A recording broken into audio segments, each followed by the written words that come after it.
नमस्कार मित्रांनो, बऱ्याचशा लाडक्या बहिणींना नोव्हेंबर महिन्याचा 1500 रुपयाचा सन्मान निधी हा जमा झालेला नाही. तर यामध्ये ज्या महिलांनी आपली ई-केवायसी प्रक्रिया पूर्ण केली, तर अशा काही महिलांना 1500 रुपये आलेले आहे, परंतु काही महिलांना केवायसी करून सुद्धा पैसे हे आलेले नाही. त्याचप्रमाणे ज्या महिलांनी अद्याप ई-केवायसी ही केलेली नाही, तर अशा पण काही महिलांना सुद्धा नोव्हेंबर महिन्याचा सुद्धा 1500 रुपयाचा सन्मान निधी हा त्यांच्या बँक खात्यामध्ये जमा झालेला आहे. तर मित्रांनो, आपण आपल्या अर्जाचे स्टेटस चेक करण्यासाठी लाडकी बहीण योजनेची जी काही ऑफिशियल वेबसाईट आहे, या वेबसाईटवर यायची आहे. इथे आल्याच्या नंतर अर्जदार लॉग इन मध्ये आपला मोबाईल नंबर पासवर्ड टाकून आपणास पोर्टलवर लॉग इन व्हायचे आहे. तर मित्रांनो, आपण जर पोर्टलवर अर्ज भरलेला असेल तरच आपण आपल्या अर्जाचे स्टेटस हे यामध्ये चेक करू शकणार आहात. आपण जर नारी शक्ती दूत ऍपवर जर अर्ज भरलेला असेल तर त्याचे स्टेटस चेक करण्यासाठी सध्या तरी पोर्टलवर तशा प्रकारचा पर्याय हा उपलब्ध नाही. तर ज्यांनी पोर्टलवर अर्ज भरलेला आहे त्या अर्जाचे आपण काही स्टेटस हे चेक करून पाहणार आहोत. तर त्यासाठी व्हिडिओ हा शेवटपर्यंत नक्की पहा. तर येथे आल्याच्या नंतर आपण जे काही पोर्टलवर अर्ज भरलेले आहे तर ते आपणास ऍप्लिकेशन सबमिटेड मध्ये दाखवले जाईल. तर आपणास यावर क्लिक करायचे आहे. येथे क्लिक केल्याच्या नंतर आपण जे काही पोर्टलवर अर्ज भरलेले आहे त्यांची लिस्ट आपल्या समोर अशा प्रकारे ओपन होईल.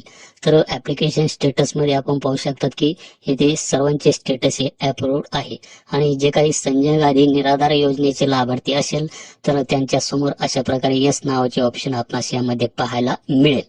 तर ऍक्शनच्या समोर आपणास हा जो काही सिम्बॉल दिसत आहे याच्यावर आपणास इथे क्लिक करायचे आहे.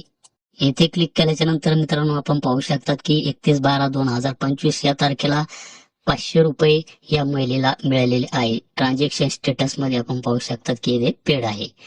500 रुपये या कारणाने या महिलेला मिळतात कारण की ही जी काही महिला आहे या महिलेला PM किसान योजनेचे 2000 रुपये येतात. त्यामुळे या योजनेअंतर्गत या महिलेला 500 रुपये हे मिळतात. तर मी इथे दुसऱ्या अर्जाचे स्टेटस तुम्हाला इथे ओपन करून दाखवतो. तर या अर्जामध्ये मित्रांनो आपण पाहू शकतात की 31/12/2025 या तारखेला या महिलेला 1500 रुपये हे मिळालेले आहे. ट्रान्झॅक्शन स्टेटस मध्ये पाहू शकतात की हे पेड आणि इथून मागील जे काही हप्ते आहे हे सर्व हप्ते हे कॅन्सल्ड झालेले आहे. आपण इथे पाहू शकतात. रिमार्क्स मध्ये देण्यात आलेली माहिती अशी आहे की इनॅक्टिव्ह आधार असलेल्या कारणाने इथून मागील जे काही हप्ते आहे हे हप्ते या महिलेला मिळालेले नाही. आपण इथे पाहू शकतात. मी पेज खाली इथे स्क्रोल डाऊन करून घेतो तर आपण इथे पाहू शकतो की सर्व हप्ते इथे कॅन्सल झालेले आहे. तर इथे 4500, 7500, 7500, हे सर्व हप्ते हे कॅन्सल झालेले आहे. कारण आहे इनॅक्टिव्ह आधार. परंतु या महिलेचे आधार हे नंतर ऍक्टिव्ह करून घेण्यात आले आणि हा जो काही नोव्हेंबर महिन्याचा सन्मान निधी आहे 1500 रुपयाचा आपण इथे पाहू शकतात की हा सन्मान निधी या महिलेला मिळालेला आहे. त्यानंतर मित्रांनो मी येथे तिसरा अर्ज ओपन केलेला आहे. तर आपण येथे पाहू शकतात की 31/12/2025 या तारखेला 1500 रुपये टाकण्यात आले. रिमार्क्स मध्ये आपण पाहू शकतात की येथे सुद्धा इनॅक्टिव्ह आधार. तर ट्रान्झॅक्शन स्टेटस मध्ये आपण पाहू शकतात की येथे कॅन्सल. तर हे जे काही सर्व हप्ते आहे हे या महिलेचे कॅन्सल झालेले आहे आणि मी इथे खाली पेज इथे स्क्रोल डाऊन करून घेतो आणि आपण इथे पाहू शकतात की 25/9/2024 या तारखेला 4500 रुपये पेड झालेले आहे. त्याचप्रमाणे 4/10/2024 या तारखेला सुद्धा 3000 रुपये पेड झालेले आहे आणि येथून पुढील जे काही हप्ते आहे हे इनॅक्टिव्ह आधार या कारणाने कॅन्सल झालेले आहे. तर या महिलेने काय करायचे आहे, आपले आधार कार्ड हे आधार सेंटरवर जाऊन ऍक्टिव्ह करून घ्यायचे आहे. त्यानंतरच आपणास इथून पुढील जे काही हप्ते आहे हे हप्ते या महिलेला मिळणार आहे. त्यानंतर या अर्जामध्ये पाहू शकतात की 25/9/2024 या तारखेला 4500 रुपये हे टाकण्यात आले, परंतु हा हप्ता सुद्धा इथे कॅन्सल झालेला आहे आणि रिमार्क्स मध्ये Aadhaar mapping doesn't exist Aadhaar number. तर बँकेला आधार कार्ड हे लिंक नसल्यामुळे हा हप्ता कॅन्सल करण्यात आला, परंतु आधार बँकेला लिंक केल्याच्या नंतर इथून पुढील जे काही हप्ते आहे या हप्ते या महिलेला मिळालेले आहे. तर आपण इथे स्टेटस मध्ये पेड पेड पेड पाहू शकता.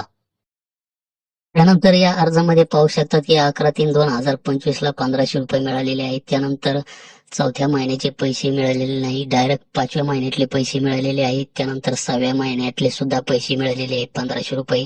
त्यानंतर 7वा, 8वा, 9वा या महिन्याचे सुद्धा पैसे मिळालेले नाही.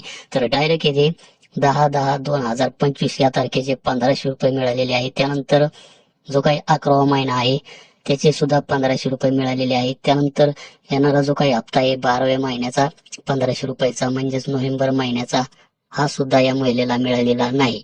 तर याचे कारण पोर्टलवर देण्यात आलेले नाही. तर कोणत्या कारणाने इथून मागील जे काही हप्ते राहिलेले आहे हे हप्ते या महिलेला मिळालेले नाही. त्याचप्रमाणे येणारा जो काही हप्ता आहे हा हप्ता कोणत्या कारणामुळे मिळालेला नाही, तर त्याचे कारण पोर्टलवर देण्यात यायला पाहिजे होते की आपला हप्ता हा कोणत्या कारणामुळे हा थांबविण्यात आलेला आहे. तर यामध्ये बऱ्याचशा महिला ह्या कन्फ्यूज झालेल्या आहे की आपला हप्ता कोणत्या कारणामुळे हा थांबलेला आहे. तर ते कारण हे महिलेला कळायला पाहिजे, आहे की नाही. तर पोर्टलवर तशा प्रकारची सुविधा ही उपलब्ध नाही. तर सरकारने ही सुविधा लवकरच पोर्टलवर सुरू करायला हवी.